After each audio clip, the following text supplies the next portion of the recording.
देखो हमने question number 9 के 3 पॉइंट पढ़ लिए थे ना। हमने फर्स्ट पढ़ लिया था, हमने इसका थर्ड पॉइंट पढ़ लिया था और हमने इसका फोर्थ पॉइंट पढ़ लिया था। फिर हमने दूसरा पॉइंट स्किप किया था। तो देखो आज हम इसका दूसरा पॉइंट पढ़ेंगे, सफलता का कारण में दूसरा पॉइंट पढ़ेंगे। अब ये दूसरा कारण है क्या, देखो मेंडल ने आनुवांशिक रूप से शुद्ध पौधों का ही चयन किया। मतलब जब मेंडल आनुवांशिकता के ऊपर एक्सपेरिमेंट कर रहे थे, अपने नियम दे रहे थे, तो उन्होंने एक्सपेरिमेंट के लिए कौन से पौधे चुने थे? मटर के पौधे चुने थे, है ना। अब यहाँ पे बोल रहा है कि जो मटर के पौधे चुने ना, वो तो चुने, लेकिन मटर के पौधे भी कैसे थे? शुद्ध पौधे थे। तो अब यहाँ पे सवाल यही बनता है कि भाई ये जो शुद्ध पौधे हैं इसका मतलब क्या है ना। तो अब हम आगे चल के शुद्ध पौधे क्या है इसका मतलब जानेंगे। तो अब देखो शुद्ध पौधों तक पहुंचने से पहले तुमको 3-4 परिभाषाएं पढ़नी पड़ेगी।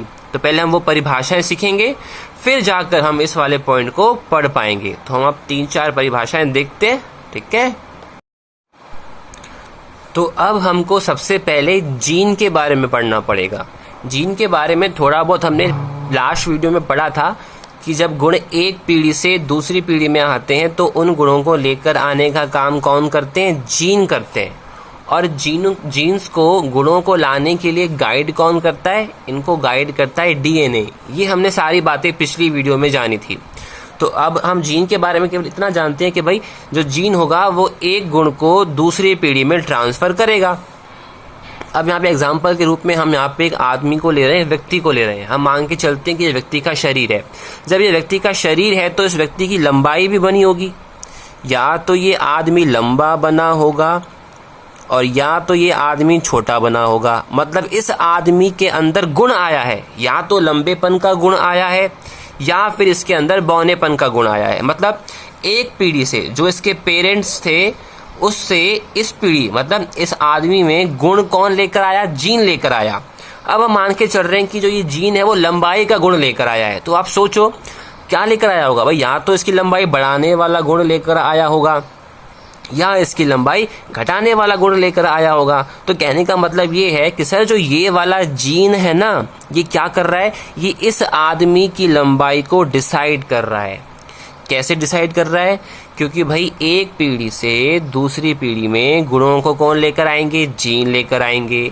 यहाँ पर हम किसी और गुण की बात कर ही नहीं रहे हैं, यहाँ हम केवल लंबाई के गुण की बात कर रहे हैं। तो सीधी सी बात है कि लंबाई का गुण अगर इस आदमी में आया है तो इसके पेरेंट्स से ही तो आया होगा।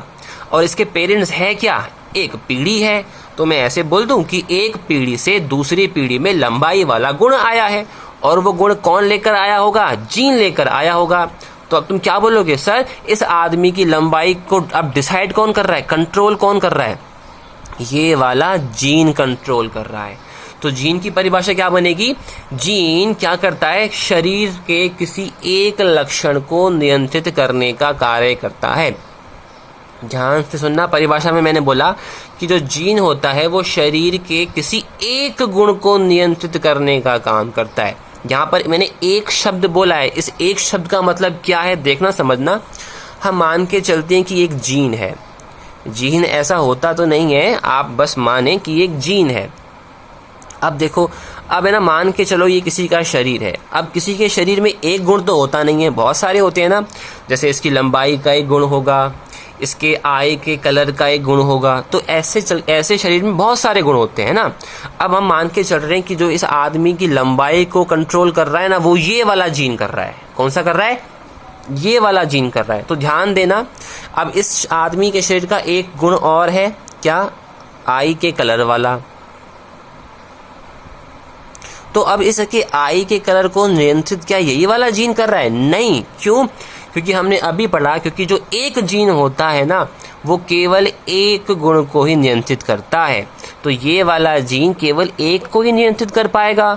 और हम बोल रहे हैं कि ये लंबाई को नियंत्रित कर रहा है, तो क्या लंबाई के अलावा ये किसी और को नियंत्रित कर पाएगा? नहीं कर पाएगा। तो आंख के कलर को नियंत्रण करने वाला कोई दूसरा जीन होगा। समझ में आ रहा है? एक जीन केवल एक गुण को ही नियंत्रित करता है। तो अब देखो क्वेश्चन नंबर 13 यही है हमारा कि जीन किसे कहते हैं। तो देखो, जीन सजीवों में उपस्थित वह कारक यहाँ बात सजीवों की चल रही है। सजीवों में जीन होंगे, निर्जीवों में नहीं होते। तो सजीवों में उपस्थित वह कारक, मतलब सजीवों के अंदर एक ऐसी पावर है जो किसी एक लक्षण को नियंत्रित करता है। ध्यान देना, यहाँ पे लिखा हुआ है एक लक्षण, और अभी तुमने सीखा है जो जीन होता है वो केवल एक लक्षण को ही नियंत्रित करता है। तो सजीवों में उपस्थित वह कारक जो किसी एक लक्षण को नियंत्रित करता है उसे क्या कहते हैं? जीन कहते हैं। अब देखो, जब मेंडल आनुवंशिकता के एक्सपेरिमेंट कर रहे थे ना, तो उन्होंने केवल ये बोला कि ना शरीर में ना एक पावर होती है, शरीर में एक पावर होती है जिनको उन्होंने कारक बोला, और उसी कारक के कारण जो गुण होते हैं वो एक पीढ़ी से दूसरी पीढ़ी में ट्रांसफर होते हैं। अब तो हम जान चुके हैं ना, जो गुण ट्रांसफर हो रहे हैं उनको कौन जा रहा है? जीन लेकर जा रहा है। लेकिन उस समय मेंडल ने इसको जीन नाम नहीं दिया था। मेंडल ने केवल ये बोला कि शरीर में एक ऐसा गुण होता है, एक ऐसा कारक होता है जो एक पीढ़ी से गुणों को उठाएगा और दूसरी पीढ़ी में क्या कर देगा? ट्रांसफर कर देगा। अब फिर इसका नाम आगे चल के जीन एक वैज्ञानिक ने रखा। तो देखो वो वैज्ञानिक कौन से थे? मेंडल द्वारा उपयोग में लिए गए कारक शब्द को जॉनसन ने जीन नाम दिया। तो जीन नाम किन्होंने दिया? जॉनसन ने नाम दिया। तो ध्यान रहे, मेंडल ने तो केवल इतना बोला कि शरीर में एक ऐसा कारक है जो क्या करता है? गुणों को उठाएगा और दूसरी पीढ़ी में ट्रांसफर कर देगा। लेकिन आज हम उस गुण को क्या बोलते हैं? उस कारक को क्या कहते हैं जो एक पीढ़ी से दूसरी पीढ़ी में गुण को ट्रांसफर करता है? उसको हम जीन कहते हैं। तो ये जीन नाम रखा किसने? वैज्ञानिक जॉनसन ने रखा था। मेंडल ने केवल क्या बोला था कि एक कारक होता है जो गुणों को ट्रांसफर करने का कार्य करता है। अब देखो, जीन के बारे में एक बात और सीखनी है हमको।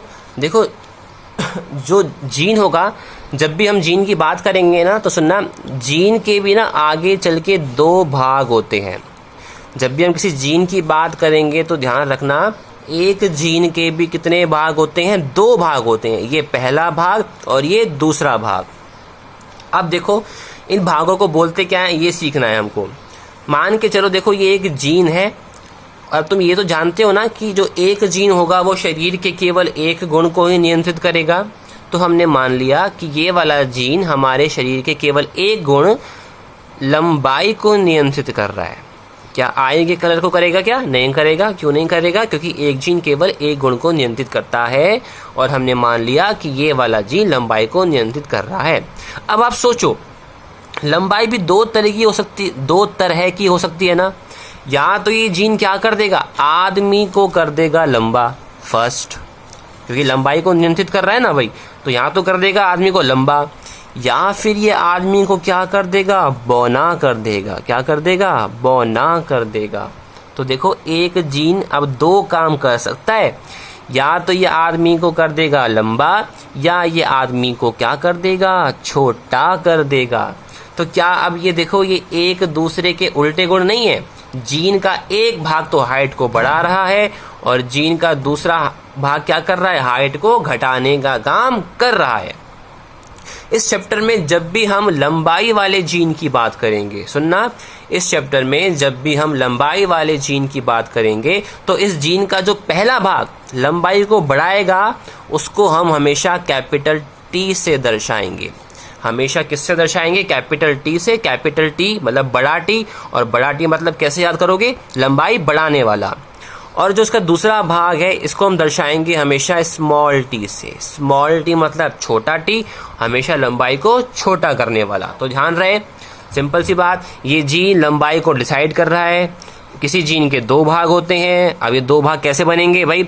लंबाई डिसाइड कर रहा है, यहाँ तो कर देगा लंबा, या क्या कर देगा? बोना कर देगा। लंबे वाले को दर्शाते हैं कैपिटल टी से, छोटे करने वाले को दर्शाते हैं स्मॉल टी से। तो ये एक जीन के दो भाग, और दोनों भाग कैसे हैं? एक दूसरे के विपरीत हैं। विपरीत है कि नहीं है? ये तो लंबाई बढ़ा रहा है, ये लंबाई घटा रहा है। तो अब सुनना परिभाषा, एक जीन के, ये एक जीन है, एक जीन के दो विपरीत रूपों को, एक जीन के दो कैसे है ये रूप? विपरीत रूपों को एक नाम दिया गया। इनको कहते हैं युग्म विकल्पी। क्या कहते हैं? युग्म विकल्पी। तो जब भी आपसे आज के बाद कोई भी पूछे कि युग्म विकल्पी क्या होते हैं, तो तुम सीधा बोलोगे कि भाई एक जीन होता है और उस जीन के भी दो भाग होते हैं, और जो वो दो भाग होते हैं ना वो एक दूसरे के विपरीत होते हैं, और इन दोनों भागों को क्या कहते हैं, युग्म विकल्पी कहते हैं। फिर वो तुमसे पूछेगा एग्जाम्पल बताओ, तो तुम क्या बोलोगे कि एक जीन है जो लंबाई को डिसाइड कर रहा है, इसका एक भाग तो लंबाई बढ़ा सकता है, दूसरा वाला भाग लंबाई को घटा सकता है।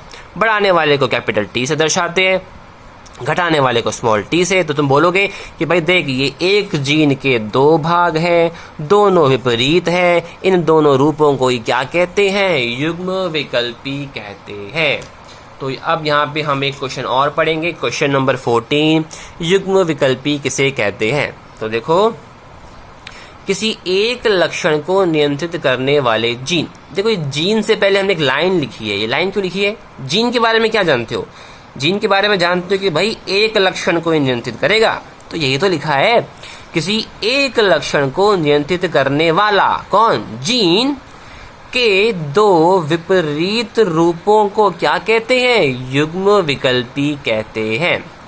अब यहाँ पे हम लंबाई की बात करें तो देखो, पौधे की ऊंचाई को नियंत्रित करने वाले जीन के दो युग्म विकल्पी, पहला कौन सा है? देखो भाई, कैपिटल टी।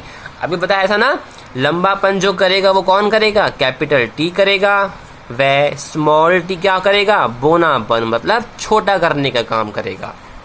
तो एग्जाम्पल, यहाँ पे हम पौधे की ऊंचाई के बारे में बात कर रहे हैं।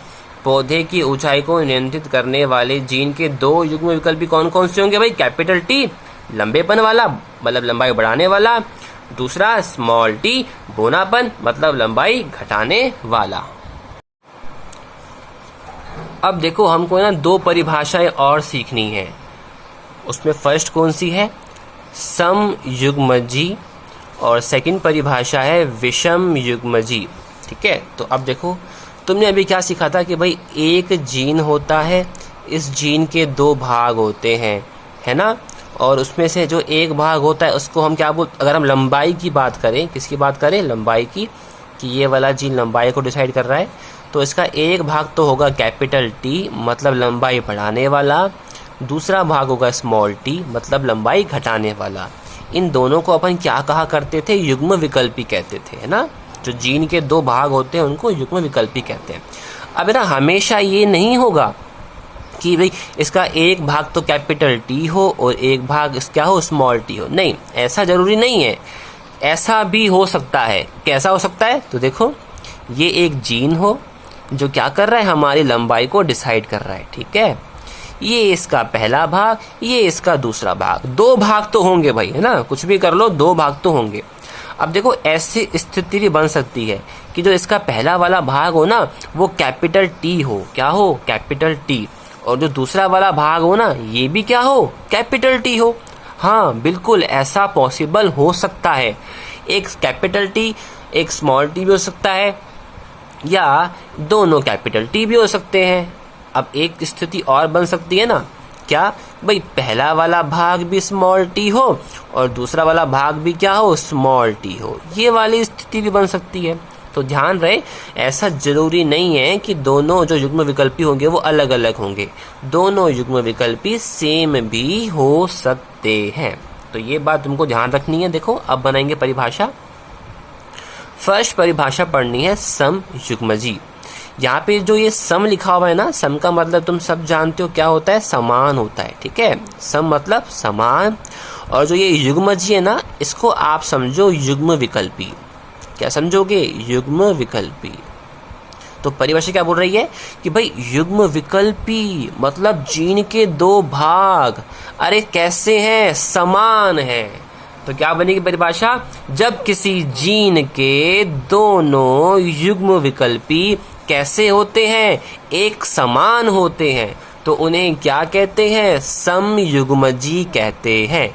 तो एग्जाम्पल क्या आएगा, एग्जाम्पल आएगा कि भाई ये रहा जीन, ये भी कैपिटल टी, ये भी कैपिटल टी, या ये रहा जीन स्मॉल टी, तो ये भी समान युग्म विकल्पी, ये भी समान युग्म विकल्पी। तो क्या बनेगा, क्या कहलाएंगे, समयुग्मजी। सेकंड है विषम युग्मजी। विषम का मतलब होता है असमान। क्या होता है, असमान। और युग्मजी का मतलब मैंने बताया क्या होता है, युग्म विकल्पी। तो इसकी परिभाषा आप खुद से बना सकते हैं। अगर किसी जीन के दोनों युग्म विकल्पी कैसे हो, असमान हो, तो उन्हें क्या कहेंगे, विषम युग्मजी। तो क्या ये जीन है, हाँ है। क्या ये इसके दो युग्म विकल्पी हैं, हाँ है। क्या समान है, क्या नहीं, अलग अलग है। ये तो कैपिटल टी है और ये क्या है, स्मॉल टी है। तो यहाँ पे दोनों युग्म विकल्पी अलग अलग हैं, तो हमको इनको क्या कहना पड़ेगा, विषम युग्मजी कहना होगा। ठीक है। अब देखो एक एग्जाम्पल समझो। यहाँ पे हमने लिखा फादर, क्या लिखा, फादर। यहाँ पे हमने लिखा मदर। अब एक मुझको बात बताओ, जब ये फादर हैं तो इन फादर में लंबाई वाला गुण तो होगा ना भाई, बिल्कुल, इनकी कुछ ना कुछ लंबाई तो होगी। जब इनकी कुछ ना कुछ लंबाई होगी तो इस लंबाई को नियंत्रित करने वाला जीन भी होगा। जब इसको नियंत्रित करने वाला जीन होगा तो उसके दो भाग भी होंगे, बिल्कुल दो भाग होंगे। अब हम मान के चल रहे हैं कि जो इसका पहला वाला भाग है ना वो कैपिटल टी है और जो दूसरा वाला भाग है ना ये भी कैपिटल टी है, हम ऐसा मान रहे हैं, मान लिया भाई, ठीक है। अब मदर पे आते हैं। जब मदर है तो इनकी भी लंबाई होगी। जब इनकी लंबाई है तो इस लंबाई को नियंत्रित करने वाला जीन भी होगा। जब नियंत्रित करने वाला जीन होगा तो इसके कितने भाग होंगे, दो भाग भी होंगे। हम मान के चल रहे हैं कि पहला भाग स्मॉल टी है और ये वाला भी क्या है, स्मॉल टी है। इतनी बात क्लियर। अब इस पर आ जाओ, चलो भाई। अब देखो ये जीन लंबाई को डिसाइड कर रहा है। इसका एक भाग कैपिटल टी, और कैपिटल टी करता क्या है, लंबाई को बढ़ाने का काम करता है। तो ये तो क्या बोलेगा कि मैं तो लंबाई को बढ़ाऊंगा।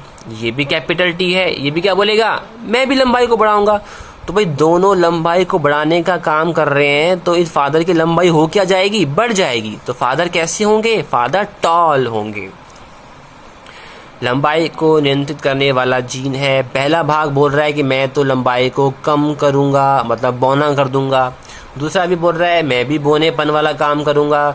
जब दोनों ही बौना करना चाहते हैं तो अब ये मदर की हाइट कैसी हो जाएगी, स्मॉल हो जाएगी। इनकी हाइट कैसी हो जाएगी, छोटी हो जाएगी। क्यों, क्योंकि दोनों ही छोटे करने वाले हैं। लेकिन अगर अब कुछ ऐसा हो जाए, चलो मदर का एग्जाम्पल ले लेते हैं कि मदर है, अब इनकी लंबाई तो होगी, तो लंबाई को नियंत्रित करने वाला जीन भी होगा। जीन है तो इसके दो भाग भी होंगे, ये एक और ये दो। ध्यान रखना, जीन के दो भाग तो तुमको लिखने पड़ेंगे। अगर तुमने एक भाग लिखा तो वो जीन नहीं होगा। तो ध्यान रहे, जब भी जीन आएगा तो दो भाग तो आएंगे। हम मान के चल रहे हैं कि पहला भाग कैपिटल टी है और दूसरा भाग स्मॉल टी है। तो ये वाला तो क्या कह रहा है, मैं तो लंबाई को बढ़ाऊंगा। ये वाला क्या बोल रहा है, मैं लंबाई को कम करूंगा। अब किसकी माने, बढ़ाने वाले की माने कि घटाने वाले की माने। तो ध्यान रखना, एक्सपेरिमेंट से सिद्ध हुआ है कि जब भी एक लंबाई बढ़ाने वाला हो और दूसरा लंबाई घटाने वाला हो तो चलती हमेशा लंबाई बढ़ाने वाले की है। किसकी चलती है, लंबाई बढ़ाने वाले की चलती है। तो यहाँ पे हो क्या गया, जो ये कैपिटल टी है ये क्या दिखा रहा है, अपना प्रभाव दिखा रहा है। क्या दिखा रहा है, अपना प्रभाव। क्यों, ये बोल रहा है मैं लंबाई बढ़ाऊंगा, ये क्या बोल रहा है, लंबाई घटाऊंगा। लेकिन एक्सपेरिमेंट से सिद्ध क्या हुआ है, चलती लंबाई बढ़ाने वाली की है। तो यहाँ पे प्रभावशाली कौन हो गया, कैपिटल टी, और अप्रभावशाली कौन हो गया, स्मॉल टी। तो ध्यान रखना, जब भी एक कैपिटल टी एक स्मॉल टी हो तो लंबाई बढ़ाने वाले की चलेगी। तो अब इस केस में मदर की हाइट क्या हो जाएगी, बड़ी हो जाएगी। और मदर कैसे हो जाएंगे, मदर टॉल हो जाएंगे। तो ध्यान रखना, यहाँ पे कैपिटल टी प्रभावी है और स्मॉल टी क्या है, यहाँ पे स्मॉल टी अप्रभावी है। अप्रभावी क्यों, क्योंकि इसका प्रभाव चल ही नहीं रहा। चल तो किसकी रही है, कैपिटल टी की चल रही है ना। तो यहाँ पे कैपिटल टी क्या है, प्रभावी है। और इस वजह से मदर की हाइट क्या हो जाएगी, मदर की हाइट बढ़ जाएगी।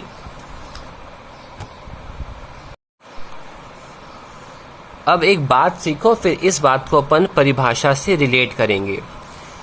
देखो, जहाँ पे मान के चलो एक ग्लास है ना, ग्लास ए, यहाँ पे एक ग्लास और है, इस ग्लास का नाम है बी। हम कहते हैं कि हमने ग्लास ए के अंदर क्या भर दिया, मिल्क भर दिया, दूध डाल दिया।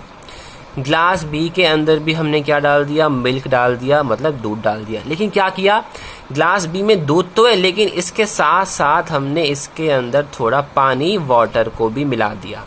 तो अब क्या बोलेंगे, हम ऐसे बोलेंगे ना कि भाई ग्लास ए के अंदर दूध भरा हुआ है, ये तो बोलेंगे, है ना। ग्लास बी के अंदर भी क्या है, दूध ही तो है। क्या दूध में पानी दिखेगा, क्या नहीं दिखेगा, बोलना तो क्या पड़ेगा भाई, ग्लास ए में भी दूध है और ग्लास बी में भी दूध है, लेकिन हम जानते हैं कि जो ग्लास ए है ना ये शुद्ध दूध है। कैसा है? शुद्ध, इसमें पानी की मिलावट नहीं है। ग्लास बी जिसमें बोल तो रहे हैं कि दूध है, लेकिन क्या ये वाकई में शुद्ध दूध है क्या? नहीं, ये वाकई में कैसा दूध है? अशुद्ध दूध है। क्यों? क्योंकि इसमें हमने पानी की क्या करी है? मिलावट करी है। तो अब देखो इस चीज को हम समझेंगे। देखो मेंडल ने क्या किया, मटर के बीज लिए। जब मटर के बीज लिए होंगे तो उनको बोया होगा, जब बोया होगा तो उनसे किसके पौधे बने होंगे? मटर के पौधे बने होंगे। तो हमने मान लिया कि 3 मटर के पौधे उग गए, ये फर्स्ट, ये सेकेंड, ये थर्ड। अब जब ये 3 मटर के पौधे उग गए ना, तो मेंडल ने इनके तीनों के लंबाई के गुण को देखा। केवल किसको देखा? लंबाई के गुण को देखा। चलो भाई, जब लंबाई के गुण को देखा होगा तो भाई पहले के जीन को देखा होगा, इसके भी जीन को देखा होगा, इसके भी जीन को देखा होगा। जब जीन है तो 2 भाग होंगे, जीन है तो 2 भाग होंगे, जीन है तो 2 भाग होंगे। 2 भाग, इन 2 भाग को क्या कहते हैं? युग्म विकल्पी। ये भी 2 क्या है? युग्म विकल्पी। ये भी 2 क्या है? युग्म विकल्पी। इसने देखा कि जो पहले वाले पौधे का जो पहला युग्म विकल्पी है ना, लंबाई की बात चल रही है, वो कैपिटल टी है, और दूसरा वाला भी कैसा है? कैपिटल टी है। चलो भाई ठीक है। दूसरे वाले के युग्म विकल्पी देखे तो देखा कि भाई इसका पहला वाला तो कैपिटल टी है और दूसरा वाला स्मॉल टी है। थर्ड के देखा तो बोला कि पहला वाला स्मॉल टी है और ये दूसरा वाला भी क्या है? Small T. ऐसा हम मान रहे हैं, ठीक है। तो अब इसने पहले से क्या नतीजा निकाला होगा? देखो आराम से देखना कि भाई ये वाला युग्म विकल्पी कह रहा है लंबाई को बढ़ाऊंगा, ये भी कह रहा है लंबाई को बढ़ाऊंगा, तो ये पहला पौधा कैसा होगा? लंबा पौधा होगा। सही है। दूसरे पर आओ। ये पहला युग्म विकल्पी कह रहा है लंबाई को बढ़ाऊंगा, लेकिन दूसरा कह रहा है लंबाई को घटाऊंगा, लेकिन बताया था चलती किसकी है? लंबाई बढ़ाने वाले की। तो इन शॉर्ट ये दूसरा पौधा भी कैसा हो जाएगा? लंबा हो जाएगा। थर्ड पर आओ। घटाऊंगा, ये भी कह रहा है लंबाई को घटाऊंगा, दोनों घटाने की बात कर रहे हैं, तो तीसरा पौधा कैसा हो जाएगा? बौना हो जाएगा। लेकिन अब तुम ना फर्स्ट और सेकंड को गौर से देखो, क्या ये दोनों युग्म विकल्पी समान नहीं है? दोनों के दोनों क्या है? ये भी कैपिटल टी है, ये भी कैपिटल टी है। तो हमको बोलना पड़ेगा ये पौधा लंबा तो है, लेकिन कैसा लंबा है? शुद्ध लंबा पौधा है। इसको क्या बोलोगे? पौधा लंबा तो है कैपिटल टी के कारण, लेकिन इसमें जो दूसरा वाला है ना वो स्मॉल टी है, तो कहीं ना कहीं इसमें स्मॉल डी की मिलावट आ गई। लंबा तो बन गया, लेकिन कहीं ना कहीं इसमें छोटे करने वाला भी था। तो यहाँ पे हम इसको शुद्ध लंबा पौधा नहीं बोलेंगे, यहाँ पर हम इसको अशुद्ध लंबा पौधा बोलेंगे। क्या बोलेंगे? अशुद्ध लंबा पौधा। यहाँ पे देखो ये भी स्मॉल टी, ये भी स्मॉल टी, दोनों सेम ही है, तो उसको क्या तो छोटा तो बन गया, तो क्या बोलना पड़ेगा? शुद्ध बौना पौधा। शुद्ध क्यों? दोनों ही स्मॉल टी हैं, तो क्या बोलना पड़ेगा? शुद्ध। तो ध्यान रहे, जब दोनों एक जैसे होंगे युग्म विकल्पी तो हमको उसके आगे शुद्ध जोड़ना पड़ेगा, और दोनों अलग अलग होंगे तो हमको उसके सामने अशुद्ध जोड़ना पड़ेगा। तो देखो तुम बताओ, मैंने लिखा कैपिटल टी, कैपिटल टी, ये भी बढ़ाने वाला, तो भाई लंबा तो होगा, लेकिन शुद्ध क्या? शुद्ध होगा। शुद्ध क्यों होगा? क्योंकि दोनों सेम है। कैपिटल टी स्मॉल टी, लंबा की बोना, लंबा होगा। लंबा क्यों होगा? लंबाई बढ़ाने वाला घटाने वाला चलेगी बढ़ाने वाले की, तो लंबा होगा। शुद्ध क्या? शुद्ध अशुद्ध होगा। अशुद्ध क्यों होगा? क्योंकि एक तो कैपिटल टी है और इसमें अशुद्धि किसकी आ गई? स्मॉल टी की। अच्छा अब ये बताइए, स्मॉल टी शुद्ध की अशुद्ध? वो छोटा की बड़ा, बौना बनेगा। बौना क्यों बनेगा? घटाने वाला, और शुद्ध होगा। शुद्ध क्यों होगा? क्योंकि दोनों समान है। अब आपको एक काम दिया जा रहा है, आपको सोच के बताना है कि क्या अशुद्ध बौना पौधा बन सकता है क्या? आपको आज इतना करना है, बाकी अपन नेक्स्ट वीडियो में देखेंगे।